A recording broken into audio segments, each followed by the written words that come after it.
As video games become more and more advanced throughout the years, there are still questions that gamers still have to this day.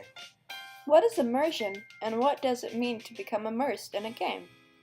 First of all, gamers have a very large vocabulary when describing a video game, like a game's mechanic, camera, story, or even how time works in the game. We use all of that to describe a game, and we also use immersive, but what does immersion mean? Typically, when somebody calls a game immersive, they most likely mean that the game is a 3D action adventure with real-time control that you can maybe have some time to look at your surroundings.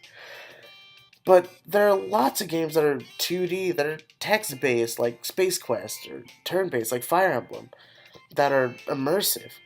Immersion is the feeling you get when you look at the clock and you think, Oh, I didn't know what I was doing for that long. or Wow, it was like 3:30, like 10 minutes ago. it's the feeling of being spirited away to another world. But realistic doesn't mean immersive. Environmental immersion is all about the setting and the story. It's what makes Skyrim, Mass Effect, and Bioshock what they are. With environmental immersion, you aren't just a plumber jumping on mushrooms, you're a plumber saving a princess from the evil king of Koopas.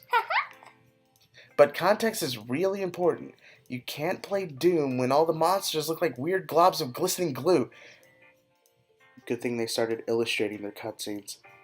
Anyways, mechanical immersion is when you're playing a game and the controller just disappears from your hand, leaving you with only your senses to control the outcome of the game. These are your Tetrises, your Guitar Heroes, Street Fighters, and my personal favorite, Super Smash Bros.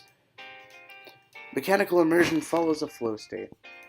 If a game is too challenging and you need to have lots of skill but you don't have it, it could leave you anxious. And if a game is too easy and requires little skill, then you'll most likely end up bored. The middle is the sweet spot, but every game has both environmental and mechanical immersion. When games were created, they were missing the graphics and the key storytelling elements that we have today. In games like Atari's Adventure from 1979, the player was to control a yellow square that went through a maze and fought a dragon, and even that much wasn't even explained. But as video games become more advanced in visuals and gameplay, for instance, 2006, a game, Mother 3, came out.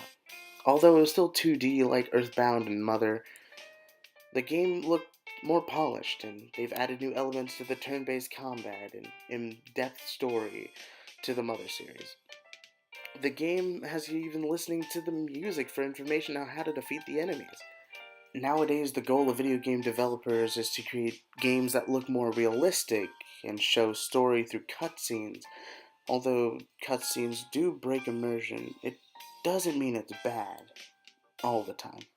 But video games have indeed become more immersive ever since the late 70s into the late 2010s. I'm really excited to see what the future has in store for us gamers.